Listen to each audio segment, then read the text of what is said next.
Well, well, well. It's been a while since we've done things this way. But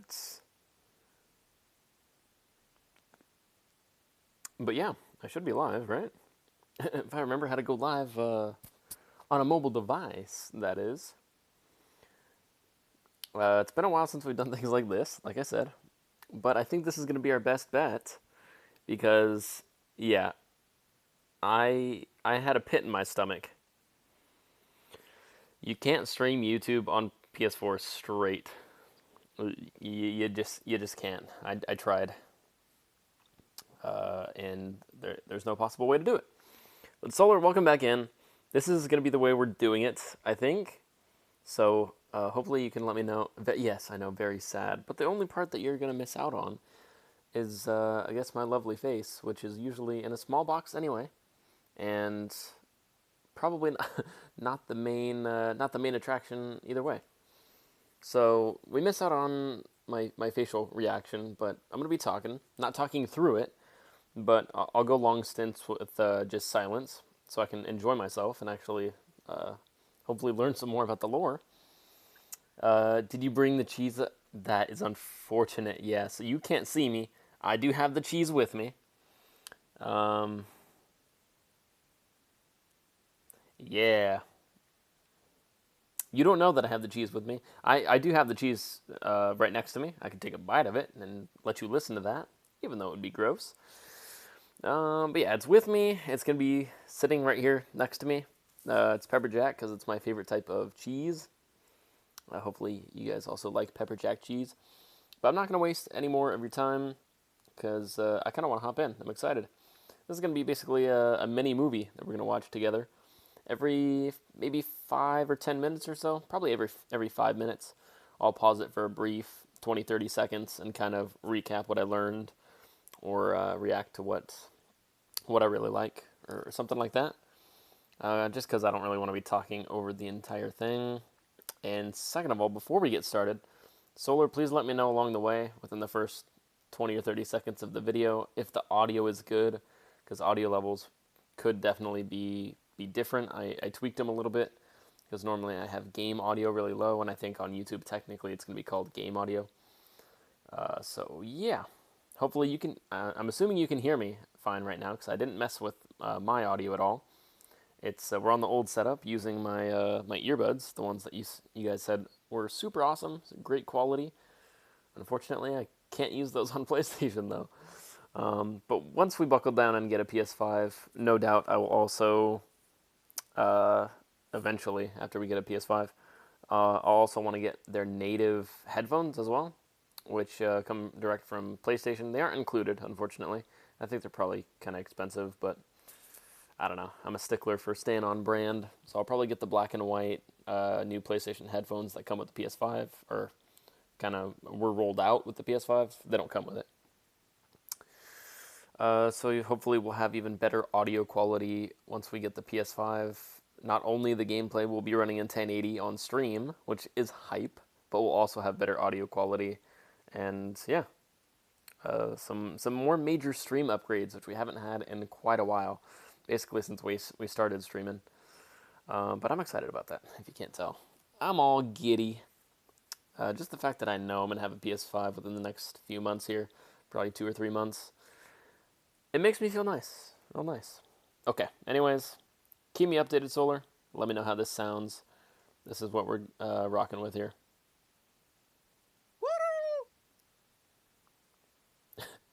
Hopefully that's not blaring your eardrums out. Okay, there's no audio right here, either way. If you were to ask me, All right. what is your favorite video game ever made? I would have to say Cory in the House for the Nintendo DS. But Hollow Knight would be a close second. Hollow Knight was Oh, I like this guy already. Just a little amount of content that I've watched from Mossbag. I really like his sense of humor. It's good. It's good. Okay, but like I said, I'm gonna be muting from this point forward. I'll talk to you guys in like maybe 5 minutes or so. Solar says audio is good, so we're gonna roll with it. Let me know if it needs to go down or up over the course. I'll be checking chat, of course, as always. But either way, kind of excited. Here we go. We're gonna hop in. and I will mute for a little while. Talk to you soon.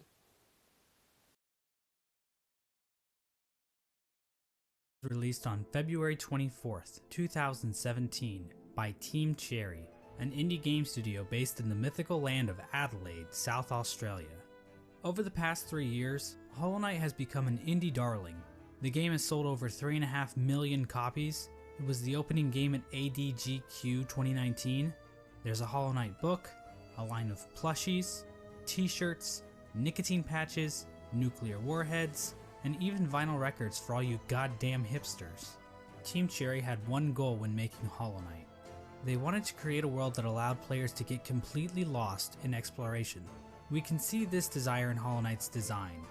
The levels in Hollow Knight are massive, with secrets and rewards hidden in every nook and cranny, be that powerful charms, special abilities, or The game's navigation system requires the player to work for their map, forcing them to make a stronger mental image of the world in their head.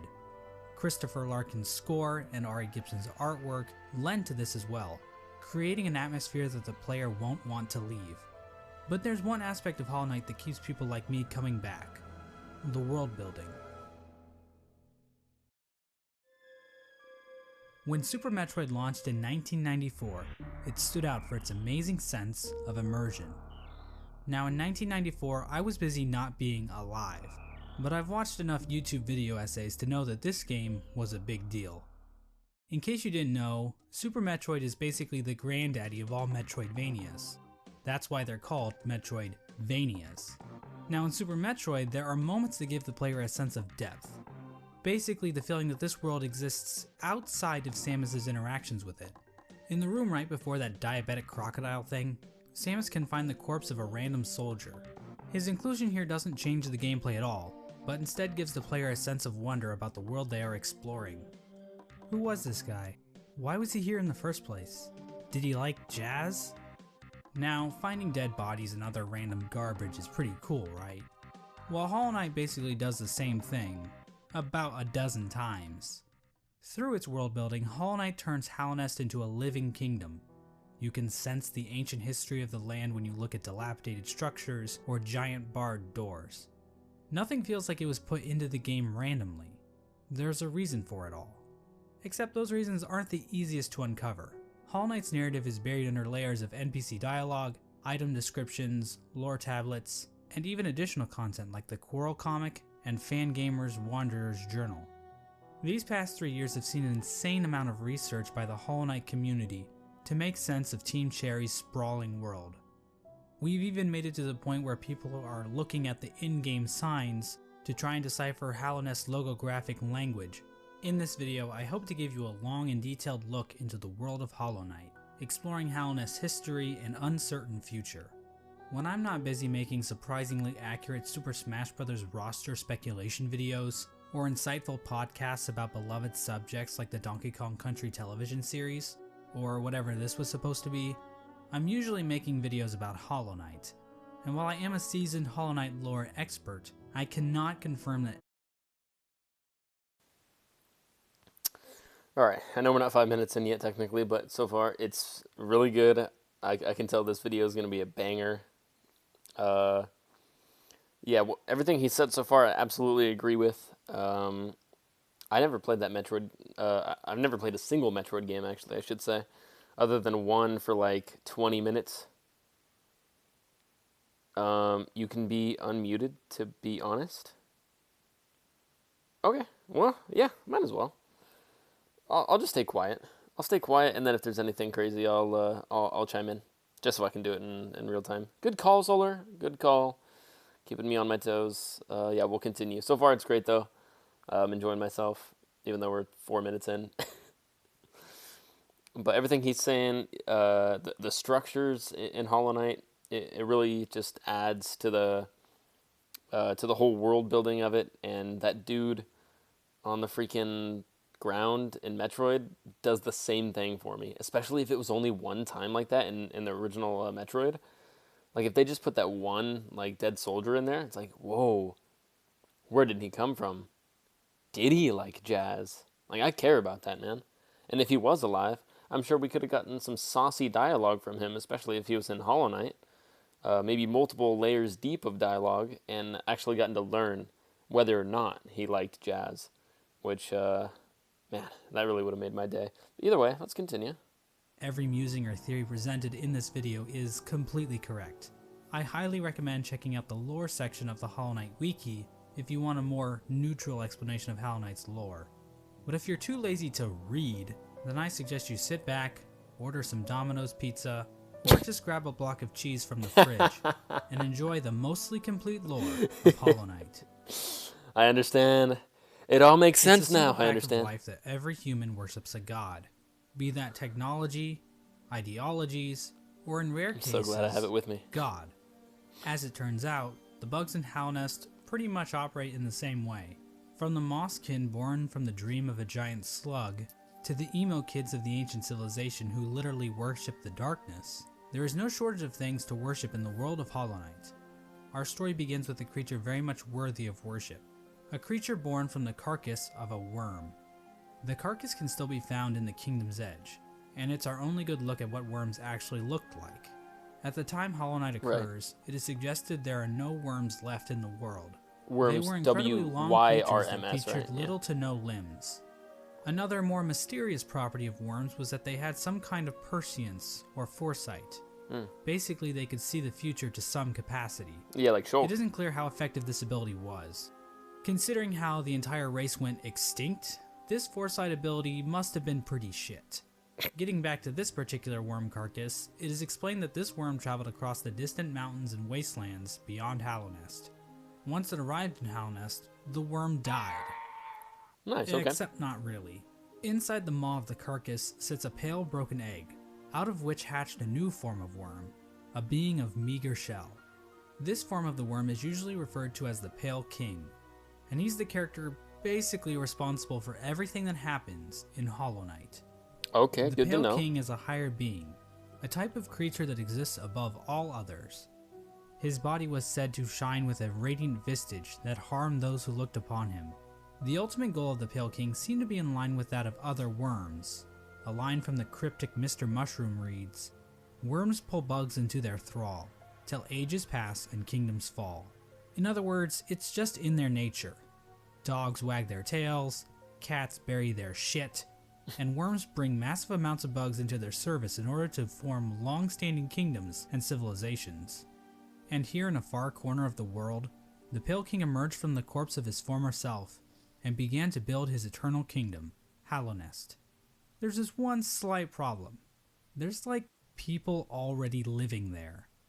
The area that would eventually become Hallownest was already filled with Whoa. Let me take a look at this real quick.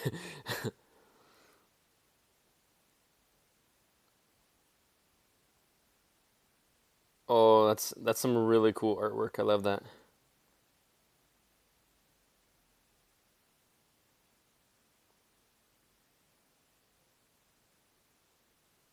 Cool, okay, we'll continue. Independent Chief, welcome in. I know we're streaming in an odd way today. Don't worry, we'll be back for a regular stream a little bit later on Horizon Forbidden West, probably closer to 1 or whenever we get done with this, 1 or 1:30 p.m. But hello. Thanks for the emojis, Chief. Welcome in. We're reacting to Mossbag's mostly complete Hollow Knight lore video right now. And it's gonna be a wild ride. I can already tell. It's a highly produced video, and this Mossbag dude is pretty funny. So there's jokes, lore, and more to come along the way. All right, let's hop back in. mantises, bees, moths, spiders, mushrooms, and bush cosplayers. Each of these groups were already operating with their own cultures and societies, and each group had a different interaction with the Pale King. One of the more receptive groups to the arrival of the Pale King were the mushrooms of the fungal wastes. These creatures were able to communicate with one another through one shared mind. The mushrooms viewed this shared mind as a strength, and they were kind of smug dickheads about it. Ultimately, the mushrooms wearily accepted the Pale King's rule, viewing his foresight as a shield to the dangers of the future. Another group living in the fungal wastes is the Mantis tribe. The Mantises have a rich cultural history reaching back to long before the birth of Hallownest. The Mantises are a proud tribe, believing in the importance of proving one's physical strength. The mantises are fiercely territorial, but will show respect to those who display great power. These Fight Club enthusiasts were led by 4 powerful mantis lords, who I guess just kind of sat around waiting for outsiders to challenge them. The mantis tribe had no interest in the Pale King's kingdom, but the 2 communities did come to a truce. In exchange for their independence from Hallownest, the mantis tribe kept the beasts of Deep Nest from invading Hallownest. Not sure why they didn't just go out the other exits from Deep Nest, but whatever. I'm not an expert on border patrol. I don't work at ICE anymore. Let's move on to Deep Nest. Now, many of the different tribes of Hallownest were kind enough to leave lore tablets behind, detailing pretty much everything we need to know about them. Unfortunately, the bugs of Deep Nest didn't do that. We know that the spiders of Deep Nest had a monarchy because, why not? Those are always good, right? Also, within Deep Nest are a separate group of spiders that immigrated to Deep Nest at some point in the past. This group was known as the Weavers, and they established their own culture and history within Deep Nest. I remember those guys. They used looms of silk to weave stories, spells, and shields. One thing we know for sure about Deep Nest is that they really didn't want anything to do with Hallownest. The struggles of Deep Nest-Hallownest relations would become painfully clear as time goes on, but for right now, it seems like the 2 remained fairly isolated from one another. Another section of pre-Hallownest includes Green Path. Now, as far as we can tell, the mushrooms, mantises, and spiders of Deep Nest didn't worship any higher beings. There is this giant mushroom corpse in the fungal core, but I don't think this is a higher being. I mean, who the hell would want to worship a fat-ass mushroom? Fat-ass slugs? Now that's dope. The land we know as Green...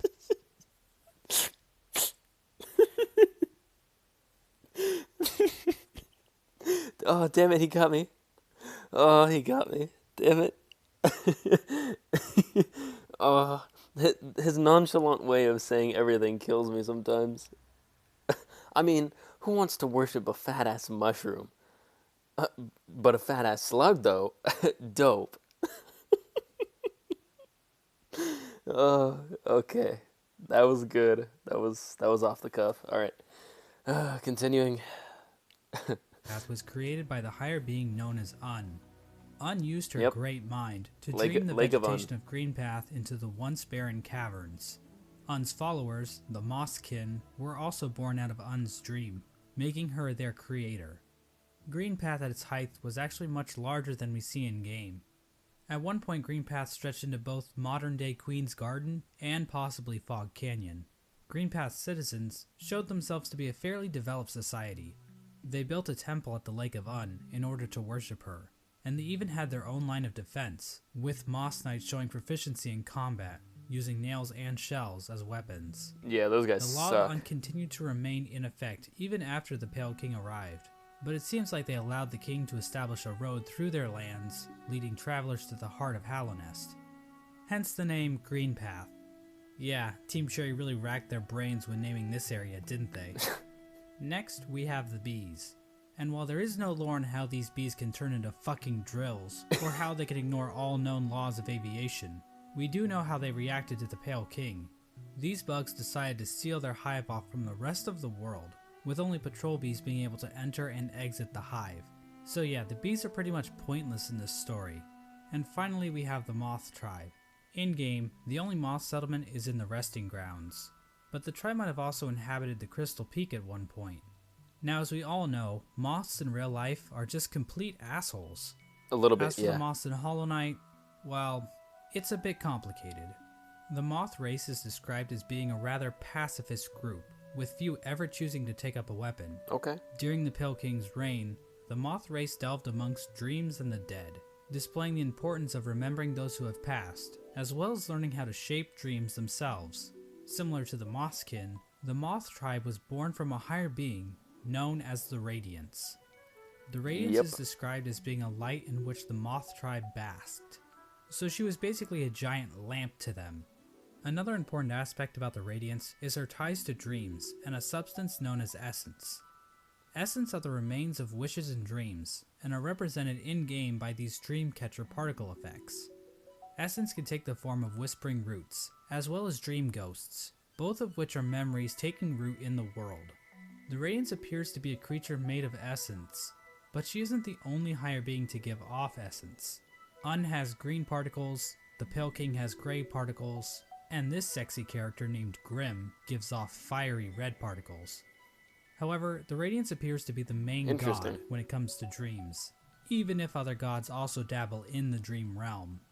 Getting back to the Moth tribe, it is their interaction with the Pale King that we need to discuss.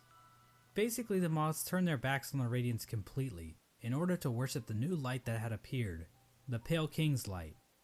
So yeah, Moths are assholes in this game too. With her tribe forsaking her, the Radiance became a forgotten memory, a remnant of the past, and a thing that's definitely not going to come up again later in this video. And so the Pale King's new kingdom was established, Hallownest. But there is one aspect of Hallownest that we need to discuss. Unfortunately, to better understand this, we're going to have to read some poetry. In wilds beyond we speak your name with reverence and regret. For none could tame our savage souls, yet you the challenge met. Under palest watch you taught, we changed. Base instincts were redeemed. A world you gave to bug and beast as they had never dreamed. Sheesh. This is from a poem titled Elegy for Hallownest, written by Motomon the Teacher. The poem appears at the beginning of every playthrough, and hints at what the Pale King and his kingdom offered. Much of the land outside of Hallownest appears to be a wasteland, where bugs survive off of instinct, without the burden of mind. Hallownest somehow taught these bugs and tamed their savagery. Basically, the Pale King changed the instincts of his subjects and granted them higher thought. To get a better picture of this, let's look at two different characters, Boone and Tuck. These adorable panda bug things give us a clear display of Hallownest's effect. While both appear to be the same species of bug, Boone is dumb as a sack of rocks, struggling to string together words, while Tuck speaks fairly clearly. The main difference between these two characters is that while Boone lives outside of Hallownest, Tuck lives beneath the city's capital. Basically, it appears as though Hallownest is a literal holy ground that raises the intelligence of those who dwell within. The Pale King established a path, starting from the kingdom's entrance in King's Pass, winding through Greenpath and the fungal wastes, and finally ending at the massive capital at Hallownest's heart. We now know the capital city as the City of Tears, but that was likely not its original name. The rain that falls down onto the city from the blue lake above didn't begin until after the kingdom collapsed. So unless the capital was originally named by some edgy literature student, the name City of Tears wouldn't have made much sense.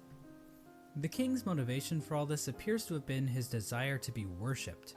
The citizens of Hallownest believe that the Pale King created the world, and everything in it. Shrines to the king can be found scattered throughout the kingdom, and king's idols were created and distributed to followers of the king. Despite the worship, the Pale King often kept himself hidden from his subjects, possibly to hide his blemishes. I mean, if you look at the size of the real Pale King to his statue in the ancient basin, the man is clearly overcompensating. That's true. The Pale King's White Palace was also built underneath the city, separating him from his subjects even more so. At the same time, certain powers became shunned in Hallownest, though we don't know for sure if the Pale King had anything to do with this. Lifeblood is a blue liquidy substance that leaves those who drink it feeling refreshed. However, the use of lifeblood was seen as a taboo, and those who used it were demonized as heretics. The use of soul for combat was also shunned. Soul is a sort of life force in Hollow Knight that animates the bodies of living creatures. But some characters are able to control the soul of others to conjure powerful spirits. But aside from a few exceptions, no citizens of Hallownest ever use this power. However, the Pale King didn't rule alone. There was another higher being in the mix, a being known as the White Lady. The White Lady is a weird brute-like being that can be found in the modern-day Queen's Gardens. She is encased in a strange cocoon, and we know very little about her. With as much exposition we get for the Pale King, there is next to nothing on the White Lady. I want to know more. One thing we do know is that she likes to breed. Like, a lot. Nice. The White Lady would often retreat to the Queen's Gardens, an area of land once controlled by the Mosskin. How exactly she walked around and actually went places is a lore question too deep for even my expertise.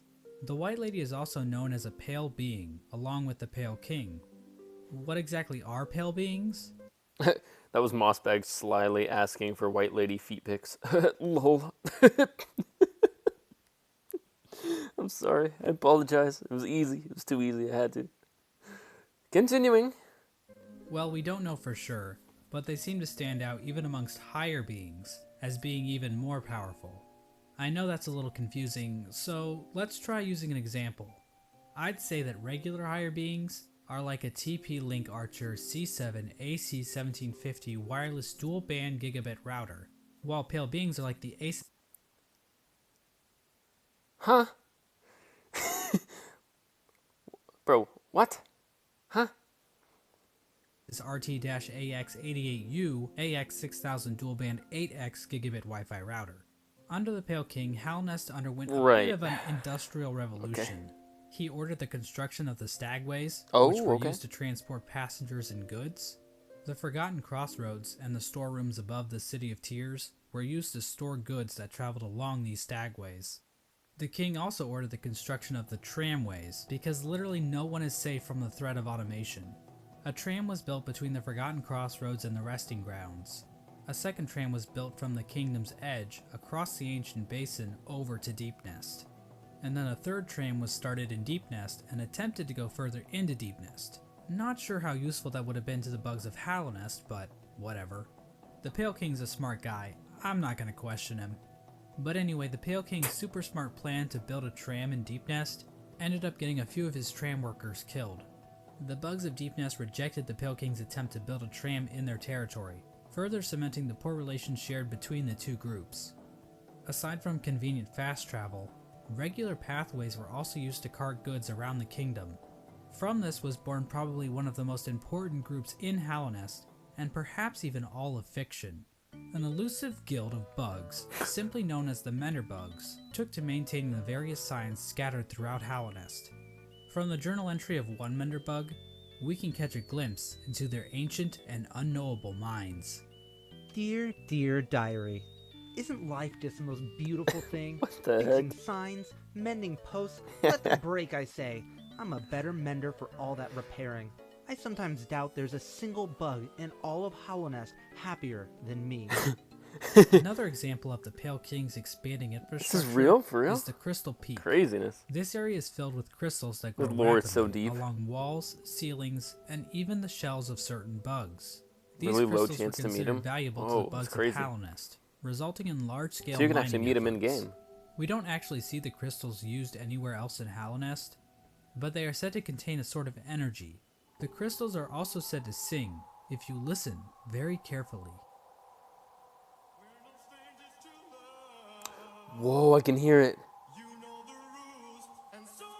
In terms of military, Wow, that's Hollow beautiful. Nest's first line of defense appeared to be a group simply Wow, known haunting. as the Five Great Knights. The members of this esteemed coalition were Ogrim, Hegemol, Zamir, Drya, and Isma. For being so important, most of the Big roll. information about these knights has been lost to time. Ogrim is the knight we know the most about, since he is one of the few knights still alive during the events of the game.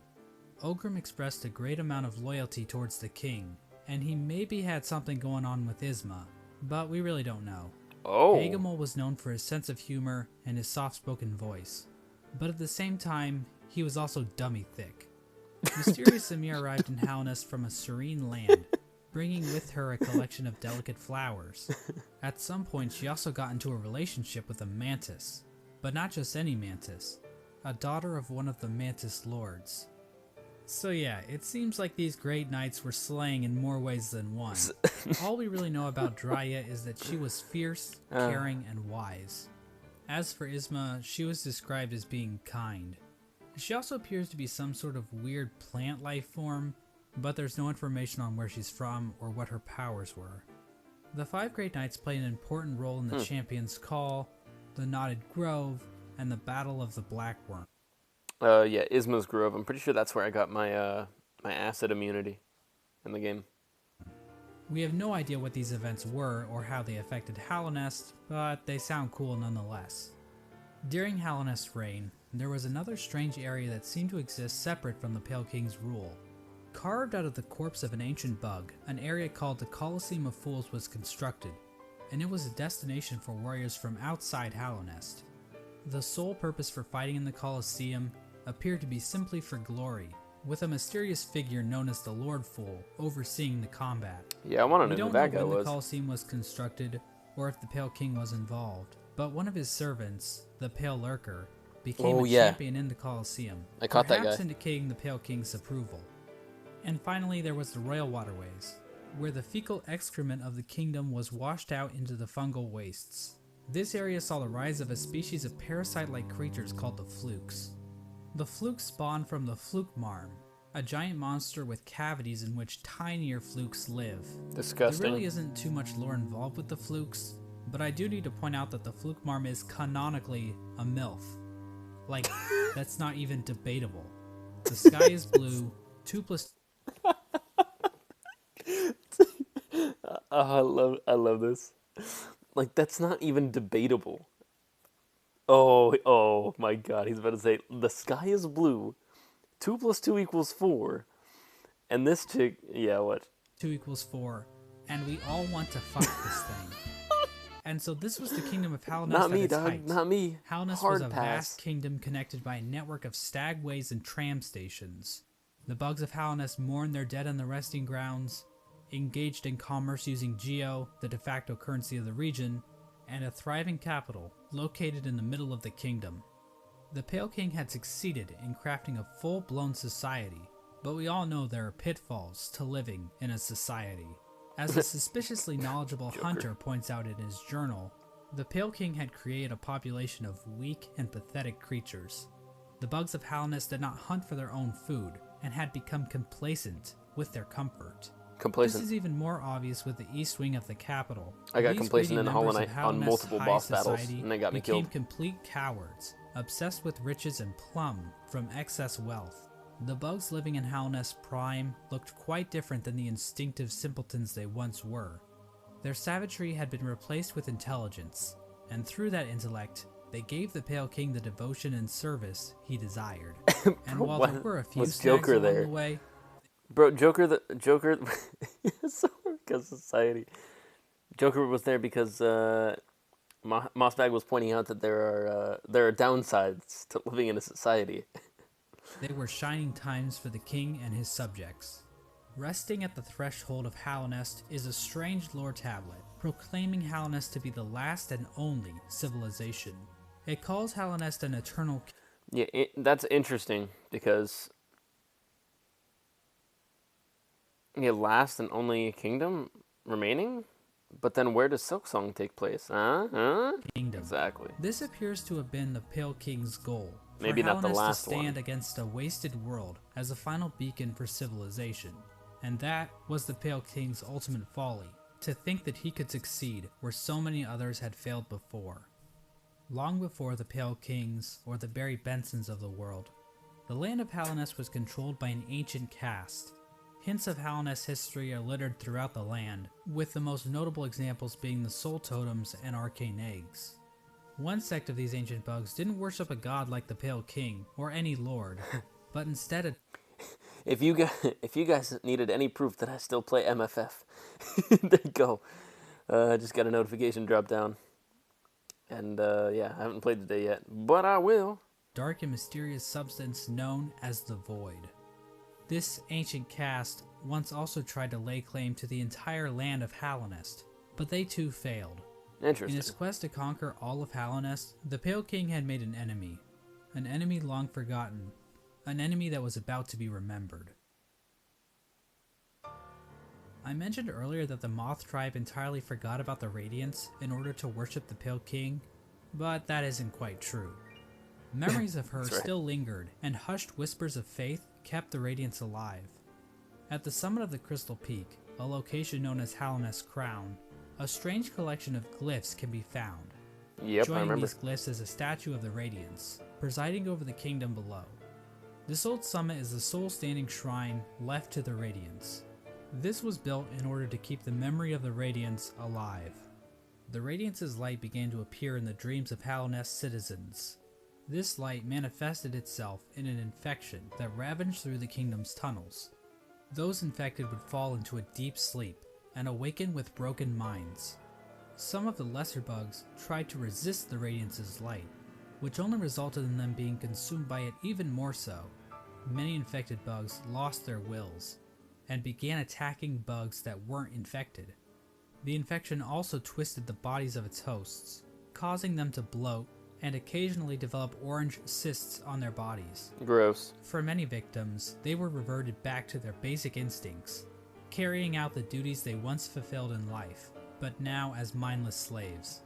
Those caught up in the infection were linked into the Radiance's hive mind, allowing her to control their bodies if needed. As the infection spread across Hallownest, many groups looked to solutions to fight off the Radiance's light. The gates to the City of Tears were closed in an attempt to keep the infection from reaching the city. The stagways were also shut down at some point, and many of the stags eventually died out. Yep. But some took more proactive efforts against the infection. The scholars of the Soul Sanctum decided to harness the power of Soul in an attempt to fight the infection. Oh. This resulted in the deaths of hundreds of bugs, whose souls were sucked out and injected into the bodies of the scholars. Their goal was to achieve some kind of pure focus, which would somehow protect them from plagues of the mind. The scholars' leader, the Soul Master, was driven mad by the sheer power of Soul, and his entire sect failed to avoid infection. But hey, at least they took as many innocent people down with them as they could. The Mantis tribe, showing a stronger will than the common bug, were able to stave off the infection. However, one of the 4 Mantis Lords turned against his sisters. He and his followers took in the infection willingly, as it gave them more strength and courage. At some point during all this, the Traitor Lord and his followers were exiled from the Mantis village, eventually taking up residence in the Queen's Gardens. The Traitor Lord's daughter ended up dying at some point. This is the same Mantis that was in a relationship with Zamir, one of the 5 Great Knights. But the Mantises rejected their union because of Zamir's outsideness. As a gamer, this type of prejudice is all too familiar. And honestly, it makes me sick. With the 5 Great Knights completely useless to fight against the infection, let's go. The Pale King devised his own scheme. A scheme involving a strange substance known as Void. As I mentioned earlier, the Pale King's White Palace was built in an area called the Ancient Basin. Yep. But his castle wasn't the only noteworthy thing down there. At the bottom of the Ancient Basin was the entrance to a pit, known as the Abyss. Within the Abyss was a lake composed of void.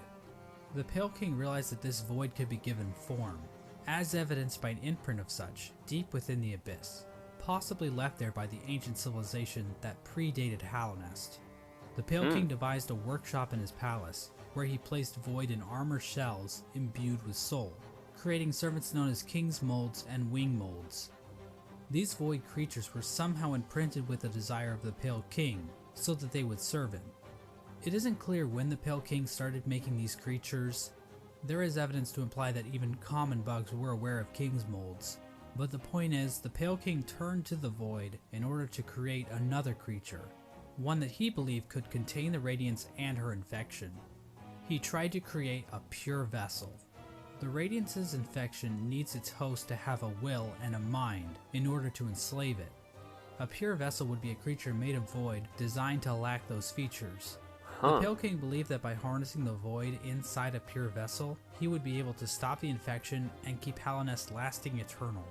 But his method for creating this so-called pure vessel was incredibly cruel. This is where the White Lady and her King Kong-sized libido come into play. These 2 higher beings engaged in a union of some kind, resulting in the creation of several eggs that were dropped down into the abyss. There, the void seeped into these eggs, corrupting the offspring of the Pale King and the White Lady. This act resulted in the creation of the vessels. The vessels are not technically considered to be alive.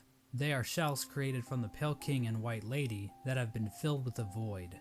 Within each vessel is a shade, a completely void being hidden behind the face of the vessel. Vessels are also non-gendered, I guess because they're dead or something? I'm not sure if that's how that works, but whatever. I'm not an expert on these kinds of things. I don't work at ICE anymore. Thousands of vessels were created during this process, but only one was chosen as the pure vessel. This particular vessel, chosen by the Pale King, was deemed the Hollow Knight, and was taken away to the White Palace. But I want to take a bit of a closer look at this part of the story. There are a number of questions and theories surrounding this moment that I really want to dig into. The big question surrounding this moment is, why was the Hollow Knight chosen over any other vessel? One common theory is that the Pale King took these vessels back to the White Palace and evaluated them using his giant collection of buzzsaws. This theory is probably the least likely explanation. It kinda exists just to explain the buzzsaws, which is quite the mystery, I'll admit, but doesn't really mesh with the vessels very well. How does being good at Super Meat Boy prove that you are a worthy vessel? Exactly. And while thinking about logistics in a game about magic bugs is never a good idea, how exactly did the Pale King transfer these thousands of vessels to his palace without characters like the Dung Defender finding out? So this means that the Pale King probably made his decision without taking any of the vessels out of the Abyss. So how did the Pale King make his evaluation? I think the best explanation comes from a theory I originally heard from a user named Golden Flower Fan. Basically, the vessels were hatched down at the bottom of the Abyss, and the first one to make it to the top was chosen by the Pale King. In a memory of this event, we see vessels falling from above back down into the pit of the Abyss. Perhaps these vessels weren't being cast down into the Abyss, but fell while trying to escape out of it.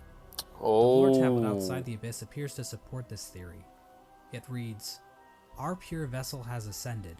Beyond lies only the refuse and regret of its creation. We shall enter that place no longer." This tablet was likely written right after the Hollow Knight was chosen, considering that is when the entrance to the Abyss was sealed off. The tablet proclaims that the pure vessel has ascended, or in other words, climbed out of the Abyss. And while cut content should never be considered canon, I would just like to point out that an earlier version of this tablet, found in the game's code, was even more explicit about this. It read, "From below, our pure vessel has ascended." Oh, But how does making okay. it to the top of the Abyss first prove that the Hollow Knight is somehow a perfectly hollow vessel? Well, I think this whole concept might just be a misconception. What if the Hollow Knight wasn't any different from the other vessels? All the vessels were made in the exact same way after all. The idea that the Hollow Knight was somehow more hollow than the other vessels comes from the fact that there were so many vessels created in the first place. If they only needed one, then why create so goddamn many? I mean, this is like Octomom on steroids. Well, these are bugs we're talking about, so it would make sense that multiple offspring would come from one egg. And it might have been a precaution to produce multiple vessels in hopes that at least one would be able to successfully escape the Abyss. Now another explanation could be that the Pale King just yeeted other vessels that made it to the top first, after determining that they weren't hollow, which would better explain why so many were created. Ultimately, the exact details aren't super important, but I do find it interesting how many different interpretations can be pulled from this part of the lore. After the Hollow Knight was chosen, the Pale King sealed the doorway to the Abyss, leaving the discarded vessels to rot away in darkness. These actions were not taken lightly by the Pale King or the White Lady. Both participants expressed shame in what they did, but saw no other option to save the kingdom. But the vessels weren't the only poor saps sealed away in the Abyss. There's also a lighthouse that was built on top of a naturally formed spire, its light shining down on an ocean of abyss below. Yeah, talk about this. Inside was one of the Pale King's royal retainers, who was left in charge of keeping the lighthouse turned on. So this brave soul was willingly sealed in a dark and dangerous tomb for the rest of his life, just so he could not pull a lever. Well, at least he was living with purpose. With the Abyss sealed and the Hollow Knight chosen, the Pale King's plan was beginning to come together.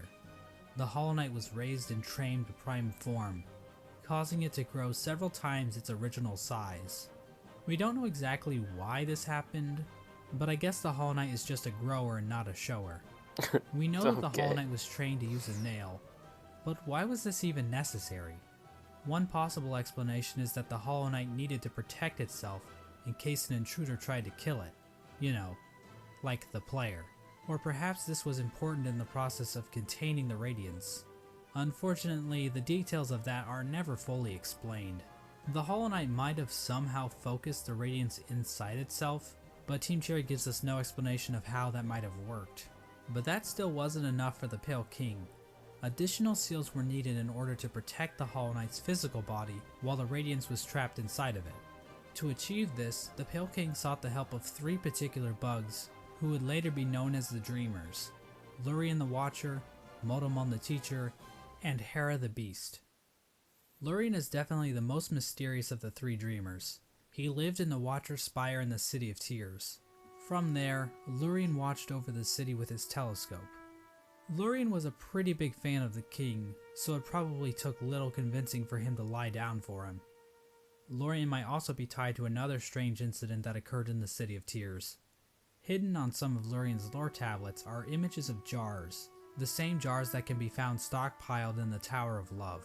This building sits on the outskirts of the city, and is the setting of one of the most bizarre bosses in the game. Yep. The Collector. Yep. The Collector is a void construct that appears to have been made from the same mold used to create the King's molds. But the Collector is unique because, well, Good grief, he's naked! The Collector stayed in the Tower of Love with a noble bug who likely owned the establishment. In the tower, a number of bugs can be found captured in jars, implying that these two were tasked with collecting these creatures. However, the Collector somehow became obsessed with grubs, creating a map to keep track of grubs it captured in jars, as well as keeping a strange shrine displaying a grub in the style of the Vitruvian Man. Eventually, the bug staying with the Collector decided to lock it inside the Tower of Love, and fled to the Queen's Gardens, where it died, likely due to overexposure to the void. Despite being locked up in the tower, the Collector is still spotted by the Hunter at some point, which either means this only happened recently, or the Hunter has been farting around in Hallownest for a long-ass time. Yeah, right. We have no idea what these creatures were trying to do. It's implied that the Collector... What up, Crimson? Welcome in. Hello, Pegasus? Pegasus? No? Pepegas? Either way, welcome in. Collector was trying to preserve the creatures of Hallownest, perhaps trying to protect them from the spread of the infection, but we don't know where the Collector's obsession with grubs originated, and while Lurien does seem connected to all of this, we don't know how involved he was with this operation, or what its angle.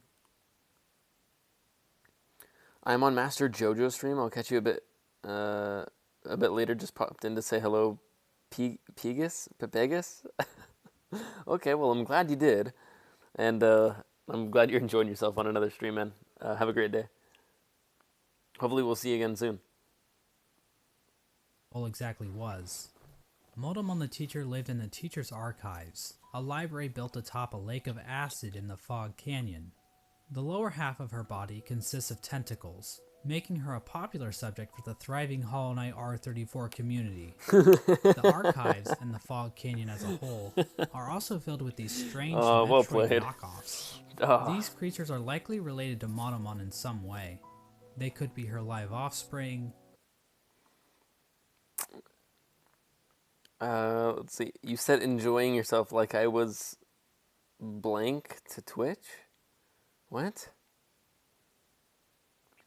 Like I was, what could that be, addicted? No, that's not enough letters. For some reason, whatever you said, it blurted out. Or possibly even her shit. Motomon uses futuristic cathode ray tube things to store information about Hallownest. Several terminals in the teacher's archive go into detail about the Pale King's plan to defeat the Radiants, indicating that Motomon had intimate Just knowledge I said of enjoy what yourself she was does not mean taking that. part in. Finally, the Pale King sought the help of Hera the Beast, the Queen of Deepnest. Now, as I mentioned earlier, relations between Hallownest and Deepnest were kinda not great. Unlike the other two dreamers, Hera needed to be convinced in order to help the Pale King. Hera would eventually agree to become a dreamer, in exchange for a child. The Pale King agreed, and the two engaged in a dalliance, which is a fancy way of saying they totally boned. Nice. The White Lady was okay with this arrangement. Hollow Knight going she crazy. might have been watching from the closet. The motive behind Hera's request is never elaborated on, but it appears as though the King of Deepnest was dead at this point. Hera was a common bug, so perhaps she desired the Pale King's pale seed so that her child could be of high birth. The bargain between Hera and the Pale King resulted in the birth of Hornet. She became known as the gendered child, because unlike the Pale King's other children, Hornet was not hollowed out by the abyss. Hera and Hornet spent little time together, What's Carl Hera doing had there? to make good on her end of the bargain.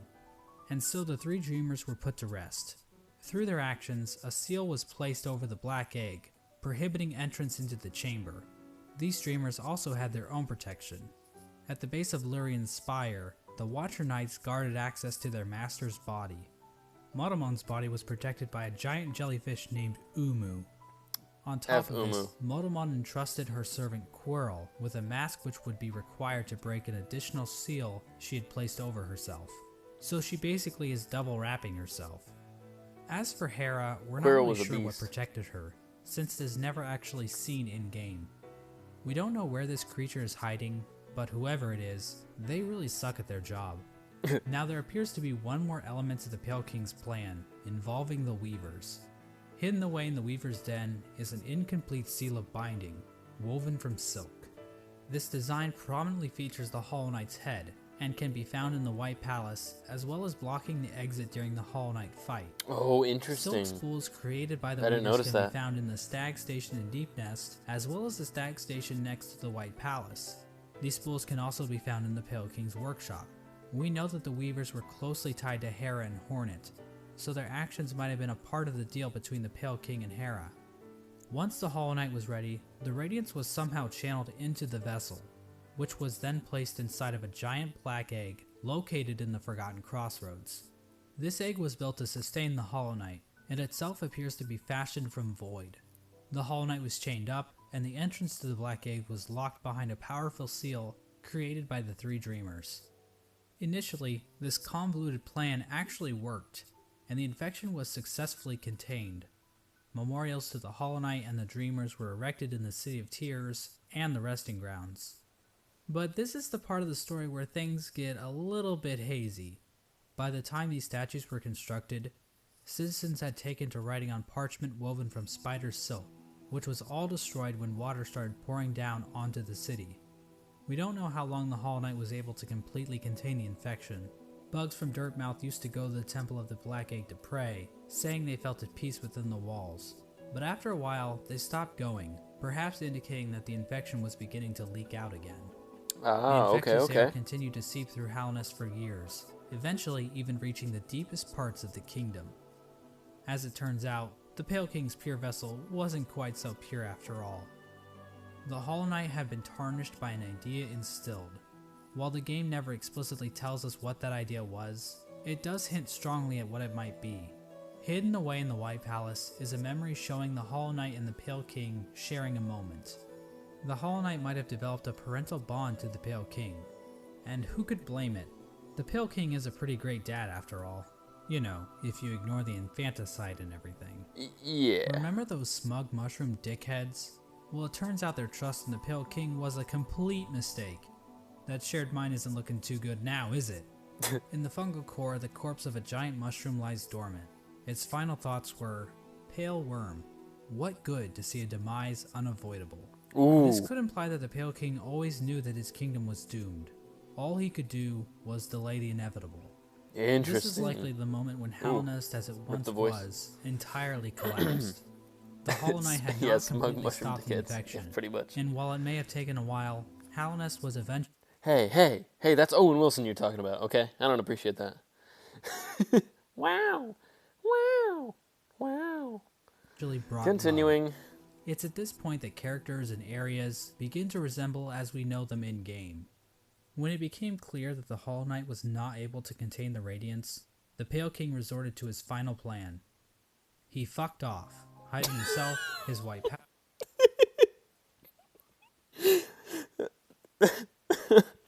Oh, congratulations, Mossbag. I will be watching more of these videos later on, off of stream. That was freaking hilarious. I gotta hear that again. Man, his transitions are so clean. Areas begin to resemble as we know them in-game. When it became clear that the Hollow Knight was not able to contain the Radiance, the Pale King resorted to his final plan. He fucked off, hiding himself, his White Palace, and his Pale Court in the Dream World. His final plan. At this point, all of the furniture in the palace was covered under white sheets, similar to how people in the real world cover their furniture while away on long trips. The palace was also completely covered with thorns and buzzsaws. similar to how people in the real world cover their houses Yeah. with thorns and buzzsaws. Yeah, that's a good point. The Pale Yeah. King would eventually pass away while sitting on his throne in the White Palace. There's no confirmation on what killed him, but there are a few things to consider. The throne room is incredibly dark compared to the rest of the palace, and the particle effects and ambient track in this room are identical to that of the Abyss. All of Ooh. the king's molds surrounding the Pale King are dead. The ancient basin itself also has become stained with the presence of void, as it can be seen as high as the rundown elevator shaft leading back to the city. Remember that bug that was sealed away in the Abyss to make sure the lighthouse wasn't turned off? Well, the lighthouse was turned off. Yep. I guess that whole living with purpose thing is a crock of shit after all. It seems as though the Sea of Void itself actually convinced this bug to betray his king and turn off the lighthouse. Now I know what you're thinking. Exactly how conscious is the Void? Is the Void able to think for itself? Can it form strategies? Does it host a podcast? Well, according to this chosen question. statue ripoff, the Void is powerful, but not unified. So while it can thrash around at things that come near it, or call out in unison to turn off a light, it's not a single conscious being. Getting back to the Pale King, one could argue that the Void might have played a role in his ultimate demise, and I've argued that viewpoint in the past, but we have to remember that there isn't enough evidence to know for sure. As an expert lawyer and a good friend of mine, Johnny Cochran, once said, "Any evidence that the Void was involved in the Pale King's death is circumstantial. My name is Johnny Cochran." Just above the White Palace, the bugs in the City of Tears weren't faring Alright. much better. Even if we ignore the fact that the infection was still around, there were other issues that helped lead to the city's downfall. Due to the gates being sealed, some bugs resorted to cannibalism in order to avoid starvation. Ooh. And there's also that metric fuckton of corpses lining the walls of the Soul Sanctum. Yep. When all was said and done, the only citizen left standing is Eternal Emelita, who just laughs her ass off about it like she's a fucking Dark Souls character. Yep. The White Lady ends up in a cocoon deep within the Queen's gardens. She decided to place bindings on herself in order to keep her from spreading her seed. She claims that this is because of the shame she feels in helping the Pale King create the vessels, but honestly, it's probably just her kink. The White Lady also diminished her Gosh. power, possibly as a way to keep herself hidden from unwanted visitors. Outside her cocoon, Dryia stood guard, protecting her queen from the violent traitor mantises. Dryia is eventually killed off by these bugs, which is actually pretty pathetic if you think about it. I mean, we're talking like the Netgear Oh my goodness. WPN824N150 wireless router pathetic. Why? Speaking of great knights dying pathetically, Why Wi-Fi let's move on to routers? Hagemul. Hagemul held the city crest, a key used to open one of the gates to the City of Tears. At some point, Hagemul's armor shell was stolen by a maggot. Now, maggots were generally looked down upon and forced to do menial labor. They were incredibly weak, and basically deserved all of the discrimination they got. But this one maggot decided to turn the tide, so he stole Hagemul's shell so that he could defend his downtrodden brothers. His actions weren't motivated by the infection, but instead was the result of how hierarchical caste systems will always lead to revolution from the working class, and that true freedom can only be achieved blah blah blah, capitalism is bad, subscribe to my Patreon. Ogre moved to the royal waterways and Oh, he's genius, man. He's genius. Capitalism is bad. Subscribe to my Patreon. started living in This guy shit, knows exactly what the changing heck his he's name doing. to Dung Defender. Now, I love wallowing in shit as much as the next guy. Really? You'd have to really love shit to put up with living with the flukes. The Yeah, Dung yeah, Defender for kept real. an unwavering sense of I hate duty and those loyalty things. to the king, and love for his fellow knights. So much so that he made shit statues of them. Aw, How nice. I'd be Ogrim honored. acted as the defender of the pipeways, as well as Isma's Grove. A section of the royal waterways became filled with acid, and in the middle of it all rests Isma's corpse, which has been overcome by plant life. Isma is likely the one responsible for this acid blight, but we have no idea what happened to her. Hornet's whereabouts during this time are fairly mysterious. We know that she departed Deep Nest and didn't return until the events of the game. At some point, she took to guarding Halnest from intruding warriors, as well as the cast-off shell in the Kingdom's Edge. Despite the Kingdom's woes at large, fortunately this fate did not befall one of the fandom's favorite characters. The Menderbugs continued to fix the broken signs and wayposts of Hallownest. From a diary entry, we can see that one Menderbug in particular had found himself on the precipice of a long and loving relationship. Aw, Hello again, diary. nice. Not long now until the next Minder Bash. For a stealthy types, Whoa! we're a riotous bunch when we get together. Whoa, and Mender's Minderberry chill. kept flashing me that smile. It might be time to muster my courage and act on it. I love my home and my life, but sharing it with another? Why, that'd be the berry on top. Green Path also underwent some changes. By the way, during these this are Hollow time. Knight YouTubers The talking. Moss I King figured. were waiting for Un's call, which would bring them back into the dream they were originally born from. But for some reason, Un's strength deteriorated. We don't know why this happened exactly. Was it due to the White Lady claiming part of her kingdom? Was it somehow due to the infection? Some Mosskin believe that Un went into hiding, but it appears as though Un is, in fact, calling to her children. But many of the Mosskin are unable to hear her call. Instead, many Mosskin seem to have taken the Radiance's infection into their leaves, which might explain why Green Path became overgrown with vegetation despite Un's deteriorating powers. Mossy vagabonds even openly chose to forsake Un and worship the Radiance. Another tribe to be screwed over by the Radiance is the Hive, which fell to the infection after the death of their leader, Hive Queen Vespa. But it appears as though this had little effect on their civilization. Vespa, like the The scooter. Radiance's hive mind was already familiar to the bees, since the hive probably operated under something similar already. So Good in point. other words, the hive probably made out the best in this whole situation. Let's turn our attention back to the moths. After all, it's their god that keeps killing everybody. Well, the moth tribe didn't fare too well, actually, as pretty much the entire tribe died out. The only known survivor is the seer. Despite the loss of her tribe, the seer continued to tend to the graves in the resting grounds, while also waiting the arrival of the wielder, a mysterious being that her tribe has dreamt of for a while. In the Kingdom's Edge, the land became covered in ash melting off of the worm's decomposing corpse. The can't wait to Coliseum see of ants Fools in continued to Silksong. thrive. The Lord Fool passed away. Is there at really some going to be point, ants in but Silksong? nobody really That's seems crazy. to notice or even care. The fools inside the Coliseum were infected, but still seem to have maintained control over themselves. It seems possible that these bugs took in the infection willingly, similar to the Traitor Lord and his followers. This would have given them an edge in combat, similar to I think they'll be using similar to steroids, mantises? but Oh, without the okay, whole shrinking interesting. testicles thing. Like However, the ninja even class the Traitor Lord and or his whatever? followers went mad, so what makes these fools any more special? As for the Pale King's champion, the Pale Lurker, well, she just went the normal kind of insane. There appears to have been another unforeseen event with the Pale King's plan. When the Hollow Knight was originally chosen, the door to the Abyss was sealed, trapping the discarded vessels within. But Okay. apparently, some vessels didn't get the memo. Vessel corpses can be found littered throughout the kingdom.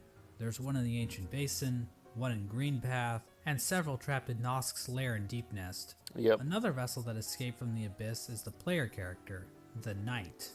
The exact details on how the vessels escaped the Abyss is unclear. There are indications that they might have slipped into Deep Nest through some old passageway, given void influences in part of the area, and all the corpses found in Nosk's lair. At some point, all entrances to Hallownest were closed off, with the old well-endured mouth being the only way to sneak back in.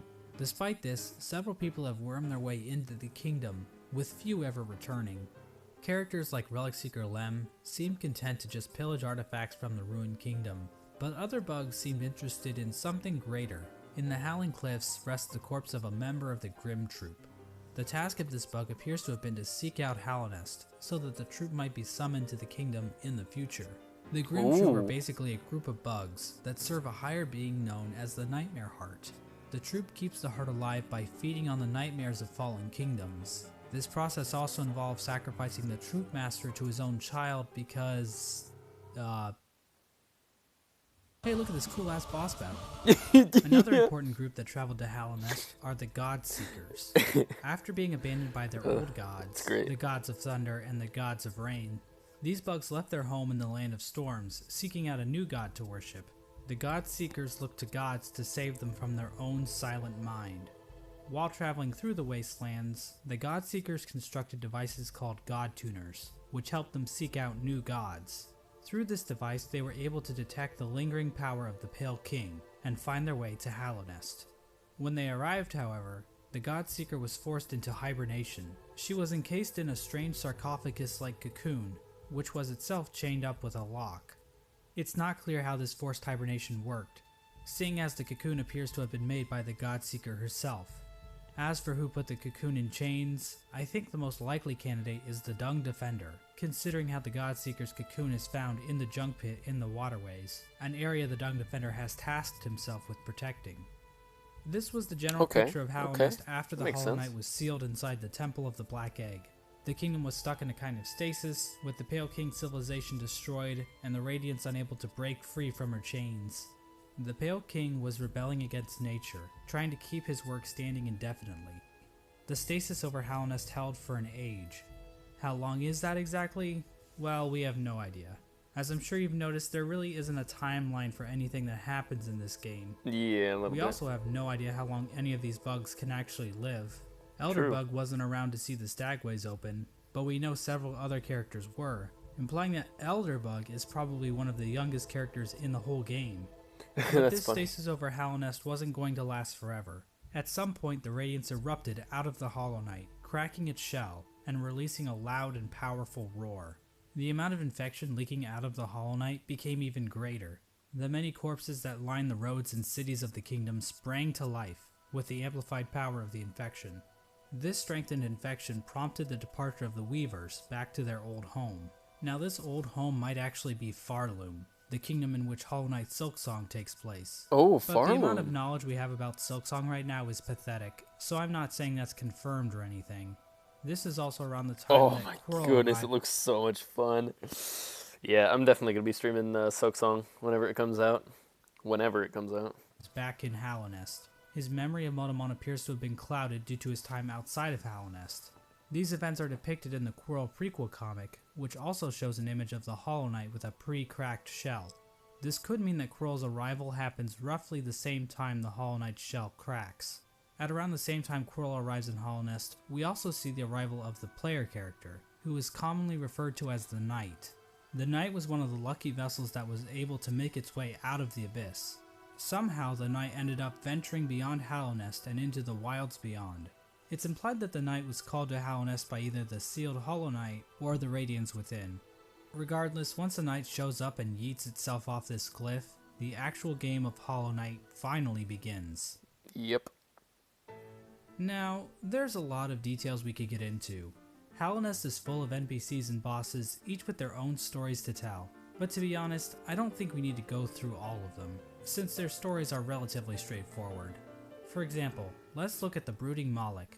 So why is the Brooding Moloch brooding? Because all its friends are dead. And there you go. That's the lore for the Brooding Moloch. Also, it's the only character in the game with a visible asshole.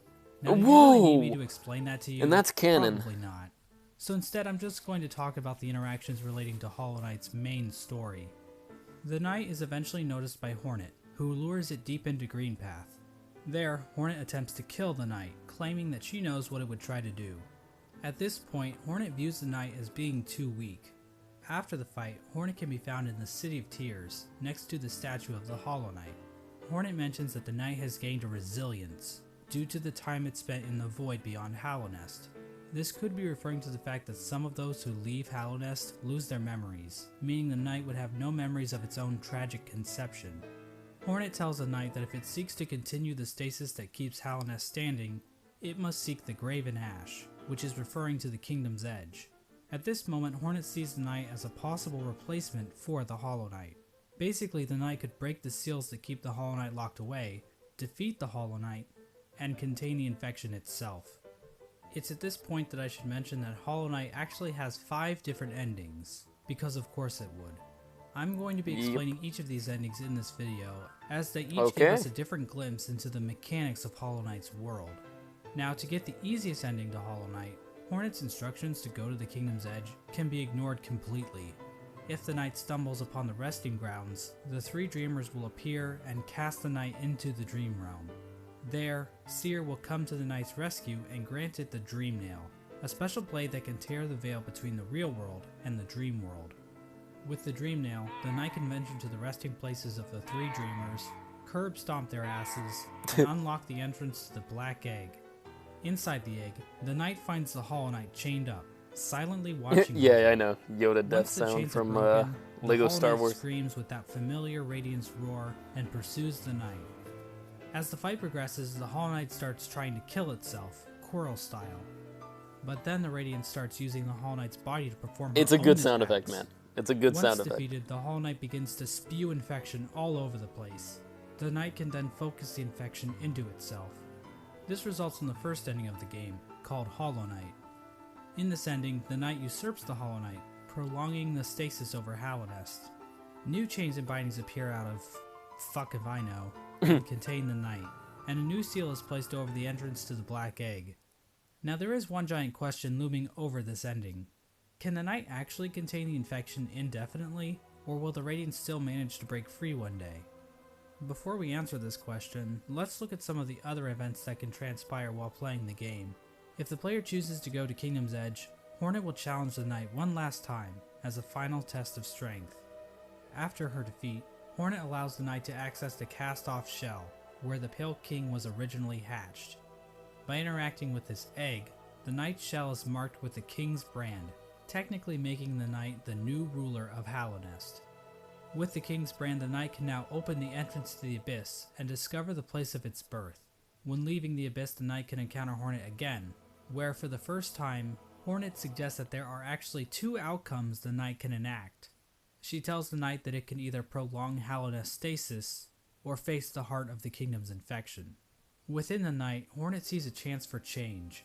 Instead of just replacing the Hollow Knight, Hornet believes that it may be possible to get rid of the infection completely by using the void inside of the knight. After visiting the Abyss and obtaining the Shade Cloak, the knight is capable of reaching the White Lady, hidden away in the Queen's Gardens. The White Lady tells the knight that she has been awaiting a vessel to accept a gift, that gift being one half of a charm called the King's Soul, which she claims will give the knight more power. The White Lady goes on to explain that she can feel the weakening of the Hollow Knight within her roots. She tells the knight that it is free of the blemishes that made the Hollow Knight a flawed vessel. From this dialogue, it is implied that the knight truly is a pure vessel, capable of containing the Radiance successfully. But it's not quite that simple, so we're going to have to dig a bit deeper into this. Basically, we're going to need to answer a simple question. What exactly does it mean to be a Hollow Knight? Despite the White Lady's words, we have a number of instances where the characters and item descriptions mention that the knight has a will, and maybe even a mind. But from the Pale King's dialogue when describing the Hollow Knight, it is stated that a pure vessel has no mind or will. So is the White Lady wrong? Or maybe even lying? Her eyes have been clouded by time, and she can be tricked into thinking that Ogrim is in the room when the knight is wearing the Defender's Crest charm. She also thinks that Dryia is still alive, which, So maybe the White Lady is Drya's just dead. senile. My problem with that theory is that the White Lady states that the vessels stand out to her clearly in a misted world, due to them being her spawn. She also questions whether or not the knight sought her aid, which would imply that the knight must have some kind of will. So for whatever reason, the White Lady thinks the knight is still capable of containing the Radiance, even if it's still able to make decisions. After all, the Hollow Knight was considered pure, but they still taught it how to wield a fucking sword. Yeah. I mean, if the knight were That's a truly good point. and completely hollow in a literal sense, it probably shouldn't even be able to walk, or draw a map, Good or point. open a goddamn bank account. Good point. In short, this whole concept of being hollow is so abstract and hard to define, I don't really feel comfortable giving a solid answer on whether or not the knight is or isn't truly hollow, and I think the game leaves room open for other interpretations. Of course, the White Lady's gift is useless without the other half of the King's Soul. In order to reach it, however, the knight must travel to the White Palace, locked inside the body of a King's Mold. In order to bypass the seal, the knight must use a fully awakened Dream Nail. It can do this by bringing 1800 essence to the seer, allowing her to sharpen the weapon's blade. If the knight does this, the seer remarks that the knight truly is the wielder that her tribe has been dreaming of. There's no explicit reason why the Moth tribe was dreaming about this supposed wielder so much, but it seems like they believe the wielder would wash away the crimes the Moth tribe committed by turning their backs on the Radiance. The seer seems to know that the knight might kill the Radiance, and she seems accepting of it, ready for her and her tribe to disappear and be forgotten forever. With the awoken Dream Nail in hand, Rip. the knight can travel to the Pale King's refuge and locate the other half of the King's Soul charm. When equipped, the King's Soul provides a never-ending supply of soul, making it almost useful if it weren't for the insanely high cost of the charm, Yeah. and the painfully slow rate at which it increases, and the fact that the charm will get replaced in about 5 minutes after you get it. The King's Soul charm itself symbolizes the union between two higher beings. To me, this implies that the King's Soul is a representation of a vessel, which also was created by the union of two higher beings. Oh, baby. With the That's King's Soul right. in their inventory, the knight now gains access to an area in the abyss called the Birthplace. In this massive pile of vessel shells, the knight can find a giant egg.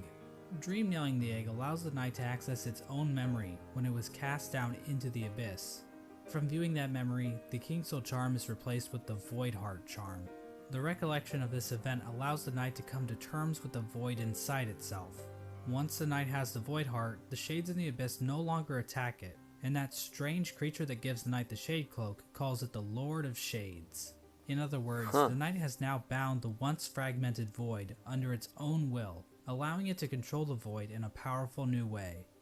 With the union of the void, the Pale King, and the White Lady, the knight has gained a strength before unseen. It is with this charm that 2 additional endings become unlocked. Hornet will now be standing outside of the Black Egg, offering to help the knight should the opportunity arrive. Midway through the fight with the Hollow Knight, Hornet rushes into battle, subduing the Hollow Knight and piercing its shell. It's at this point that the knight is given the perfect opportunity to enter into the mind of its sibling, fighting the source of the infection head on, and finally putting an end to the Radiance's tyranny. Or I can just stand there and let Hornet get knocked unconscious. Yep, that's If what the I knight did. Finishes off the Hollow Knight as That's what I did the usual, first time, 'cause sealed I'm an sibling idiot. ending occurs. And I couldn't freaking Basically, pull out the Dream it's the same Nail. as the Hollow Knight ending, but now Hornet is in the room too, and her face appears on the door of the Black Egg. It's not clear what exactly this means for Hallownest. This might imply that Hornet is now a dreamer, but she's inside the temple, meaning that no one can actually get in there to kill her should the knight ever start leaking infection. At the same time, Hornet mentions that the bindings of the Black Egg would drain her, so she's probably just going to die anyway, right? Generally, people consider this to be one of the worst endings, but it's worth pointing out that Team Cherry doesn't support any one ending as being the true ending. Each ending is canonical in its own right, and honestly, this ending isn't the worst. At least the Knight and Hornet will get to spend some quality time together. If the Knight does dream nail the Hollow Knight, it will be taken to an arena where it can finally fight the Radiance head on.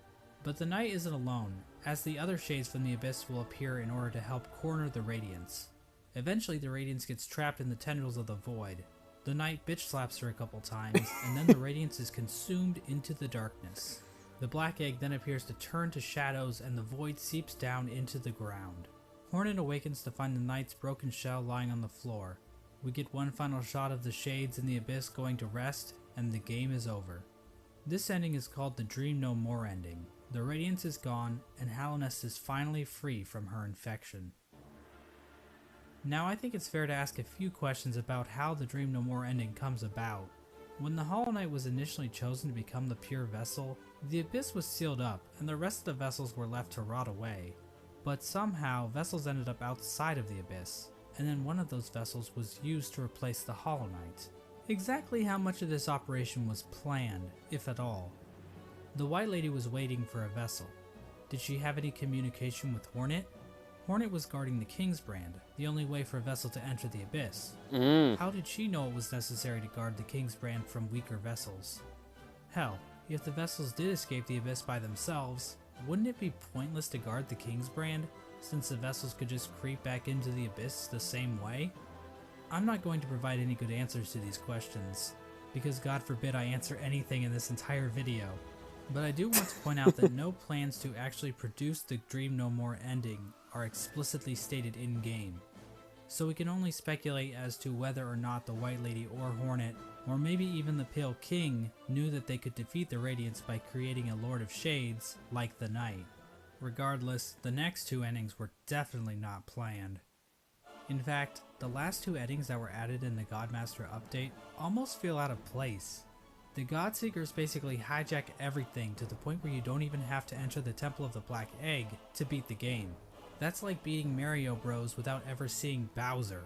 But on the other hand, Mario? the Godmaster endings basically reinforce that Hollow Nest does not exist in a vacuum, which can help the world of Hollow Knight feel more real. Because what else is reality but just a bunch of random chaotic stuff happening all the time? If the knight finds the Godseeker in the junk pit, it will be able to enter her mind and refight all the bosses in the game. This is part of the Godseeker's ritual. They basically attune to the resonance of gods through ritual combat. This allows them to ascend their minds higher, and eventually, through the use of godly focus, achieve communication with the god sleeping in Hollow Nest's heart, the Radiance. Now I know what you're thinking. That's a pretty convoluted little religious practice they have going on here. What's next? Are they going to start measuring the knight's Theon levels? It's pretty complicated, but the point is, these Godseekers have some serious capabilities to fuck things up in Hollow Nest, as Good we're to know. about to see. As the knight makes it further and further through the 4 pantheons, the Godseekers get closer and closer to making contact with the Radiance, locked away inside the Hollow Knight. At the end of the 4th pantheon, the Radiance makes herself aware in this strange reunion cutscene between the vessels. But she isn't the only one to make an appearance. The Void itself appears to go on the attack, rising up to meet the Radiance's call. Whoa, interesting. It's at this point that the final challenge, the Pantheon of Hollow Nest, becomes available. The Godseeker finally acknowledges the knight as being more than just a simple cringer, and they begin to watch the knight more intently. After defeating like a bazillion bosses in the final Pantheon, the knight finally comes face to face with the Absolute Radiance, a stronger, more enhanced version of the game's final boss.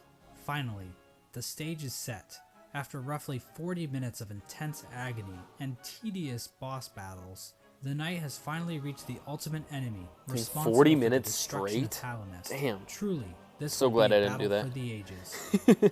But first, let's check in on our old pal Yes! Menderbug. As it turns out, he's Menderbug! still alive when the knight arrives in Hollow Nest, and he's still fulfilling his duty after all this time. Nice. Let's take one last look at his diary. My lovely diary. Someone's gone and broke my favorite sign. Right there at the top of the crossroads. Keeps happening too. But you know, I just can't get mad about it. I should be thanking them, really. More chances to fix that beautiful, complex sign. And I've stocked up on spare parts, so I've no fear it'll not Nice. stay broken for long. Unfortunately, the only way to ever read the Menderbug's diary is to kill him in cold blood. What? I'm not sure why Team Cherry thought this was necessary, but the general consensus on Reddit is that they are bloodthirsty warmongers, so it checks out. But at least Menderbug's last moments will be spent fixing one of his favorite signs in the Forgotten Crossroads. It's comforting to think that his final seconds of consciousness so were cute. spent in total bliss, before we sent him hurtling into the infinite chasm that is Wow. Oblivion. Well, anyways, the alternate fight between the Knight and the Radiance plays out differently than in the vanilla ending. This time around, the Knight is not accompanied by any shades. Instead, after defeating the Radiance, the Knight seems to transform into this monstrosity. Holy Now this crap. creature goes by many names. The God of Gods, the Lord Shade, the Devourer, the Void Entity. But I don't really like any of those, so I will just call him Bill. Bill, okay. Proceeds to completely annihilate the Radiance in spectacular fashion. We are then treated to the Embrace the Void ending. Bill comes back down from the sky, dropping into the rest of Godhome. The Godseeker starts to get pulled into Bill by Void tendrils. We then cut to the Godseeker in the junk pit. Void starts leaking out of her eyes, and it appears as though Bill is making an escape back into the real world, which is probably a bad thing? Finally, we see Hornet standing outside of the Black Egg as the infection begins to disappear from nearby vines. Hornet hears footsteps coming from inside the Black Egg as the Hollow Knight reveals itself to her and the two prepare for combat. So from this cutscene, we can see that the Radiance's death in Godhome actually did kill her for real, meaning that the infection over Hollow Nest is now gone. This means the seals inside of the Black Egg probably wore off, allowing the Hollow Knight to escape its prison. In other words, the Embrace the Void ending is a goddamn cliffhanger, and we have no idea how Team Cherry plans to follow this up. The Hollow Knight is running loose in Hollow Nest, and the Knight has transformed into a raging void monster that might try to destroy the entire kingdom, or at least what's left of it. Holy What's crap. even more strange about this ending is that the announced sequel, Hollow Knight Silksong, doesn't seem to be related to this ending at all. But that's a whole different shit show. Obviously, the biggest mystery surrounding Can't this wait. ending is the appearance of Bill. Did this creature exist in the void already, or was it somehow willed into existence by the power of the Godseekers? Did the Knight turn into this thing, or did it just become a part of it? Examining a statue of this creature and other forms of the Knight grant the player a Hunter's Journal entry for an ancient artifact called the Void Idol, which might imply this creature might have been worshipped by the ancient civilization. But again, that's pure speculation. We don't know what this worship of Void exactly looked like. Maybe the Void they worshipped took the form of something more sinister. There is one thing we know about this monster, Ronald. though. It's weak to flowers. Yes, these things. As it turns out, those delicate flowers that Zamir has stockpiled up her ass are actually useful for something. No They way. contain a strange power that even deters the White Lady from touching one. The Godseeker, however, is dumb enough to accept a flower from the Knight. If the player does this, instead of Void being released out into the world, this flower pulls a no you, and the Godseeker and Void disappear into thin air. Whoa. The flower itself is described as giving off a pale light, which appears to connect it to the pale beings. Like I said before, pale beings appear to be some form of top-tier gods. As of right now, we are only aware of two, the Pale King and the White Lady, but the fact that Zamir brought these pale flowers from a faraway land implies that there are definitely more of them out there. Another small hint of the existence of pale beings are the pale ore items that can be found. If you give her the flower, you can get locked out of the other ending. Ooh, good to know. Crazy. All over Hallownest. Did these come from the Pale King, or possibly some other pale being? And what exactly are they? Are they poop? In general, the Godmaster endings appear to be doing a lot of setup for future Hollow Knight content. Like I said before, Hollow Knight Silksong doesn't seem to connect to these Whoa, what events the on the heck? surface, so we are in a bit of a bind when trying to discuss what these endings actually mean for the greater narrative Team Cherry is building. There's definitely a lot more to consider about what the Pale Beings are and what properties they possess. And we also have plenty of questions surrounding the Void and how bugs have interacted with it in the past. It almost feels like we are looking through a keyhole, trying to grasp onto the totality of Team Cherry's creation. How powerful are creatures like Bill and the Worms? Where did things like the Void even come from to begin with? Good How questions. much bigger is the world beyond Hallownest? Yes, that's Is what I want to know. Vardoon into butt stuff? What the heck? But of course, that's the appeal of a game like Hollow Knight. Having all of the answers to every question would just ruin the mystery of the world. That's true, Plus, that's if we true. didn't have questions like this to waste our That's true because I feel like I'm getting a lot more enjoyment, personally, out of just wondering what Hollow Knight is in totality and in general and what it means than if the answer was just straight up given to me. So, time on, then what else would we be doing with our lives? Go outside? oh heck no! Ugh. I'm outside all the time. And so this video comes Well, I work in to a an shop. end. Now I know the average attention span of a YouTube But usually we viewer have the is 9 garage minutes. door open. The So large let me garage leave you door with a open. few takeaways. 1. Hollow Knight is a game about bugs. It I is. know this may come as a shock, And it's awesome. but it's true. Watch the video again, and this time, pay attention. You'll notice I was right paying away, attention. I promise. 2.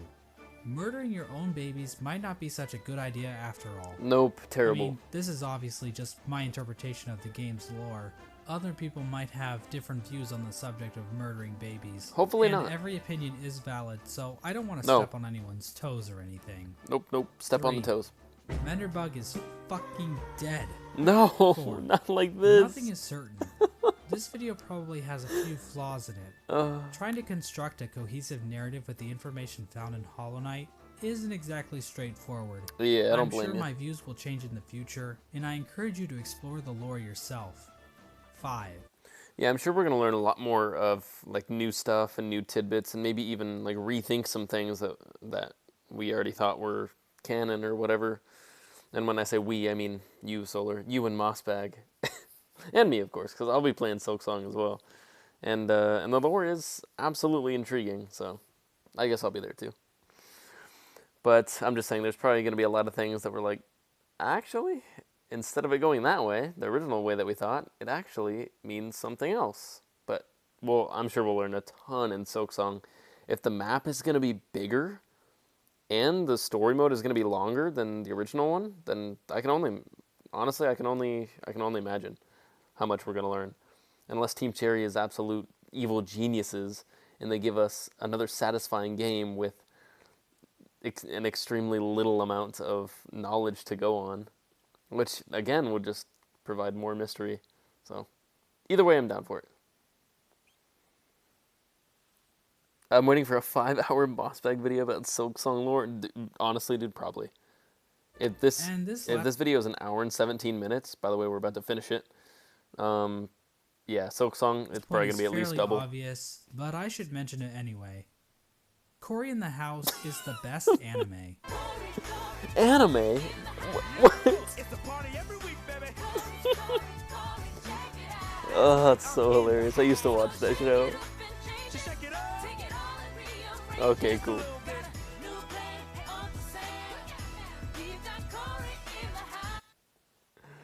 Alrighty, well, would you look at that? We made it through. Well, I'm gonna send it back to Twitch real quick. Yay, we made it. Anyways, that was great. Honestly, that did not feel like an hour and 17 minutes.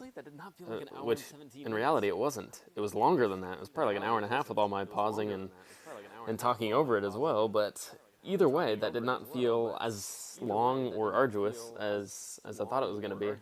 I was kind of thinking, oh, great, now I got to watch an hour and a half long video. Not really. That felt like 20 minutes, man, and I enjoyed myself. And that dude's funny. Mossbag, he is a funny dude. He's got his comedic timing down. But anyways, that does end the hour and 17 minute long, at least main lore video. I know he has like Grim Troop lore video, and I think 1 or 2 other ones as well, kind of extending the lore even further and going into specifics. But I'm happy with what we accomplished in this one. This has been an hour and a half stream, even though we just did like almost a 2-hour Hollow Knight gameplay stream, finishing off those artifacts. Yeah, you got to check those out too. I probably will. In my own time later on. But for the time being, yeah, we technically kind of just did a 2-hour stream and then another 90-minute stream. So I am not sure if I'm going to end up doing the Horizon Forbidden West stream today like I thought I was going to. These 2 Hollow Knight streams took a little bit longer than I thought, and I got a little bit of a late start. So, Solar, it's probably getting closer and closer to bedtime for you. It's probably like, what, 11 o'clock right now? You're like 10 hours ahead of me? Somewhere close to 10 or 11 p.m.? So you're probably not going to be up for very much longer. Yeah, 11? Yeah, I figured. So what I'm going to do is, I mean, I'm still really excited to play Horizon, and I still want to, but I will probably save it for tomorrow, and tomorrow we'll kind of do another dual stream. So I lied. We kind of are doing 4 streams this weekend. But tomorrow, I'm going to get up early again, early for a weekend, keep that in mind. But probably around 9 a.m., or 9:30 a.m. PST tomorrow, again, just like today.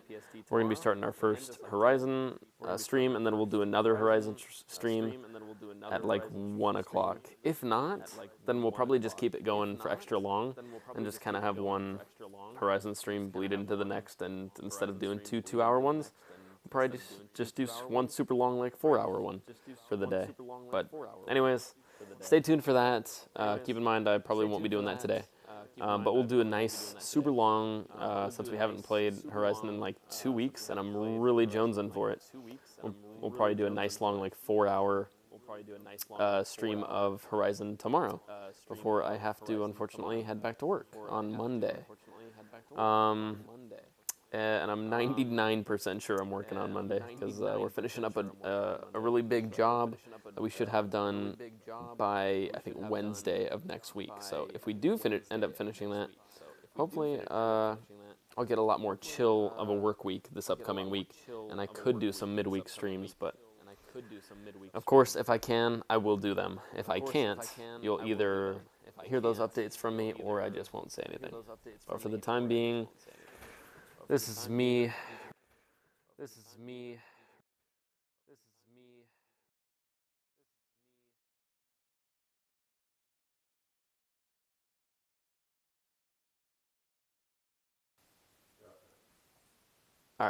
Sorry, I had to mute there for a second.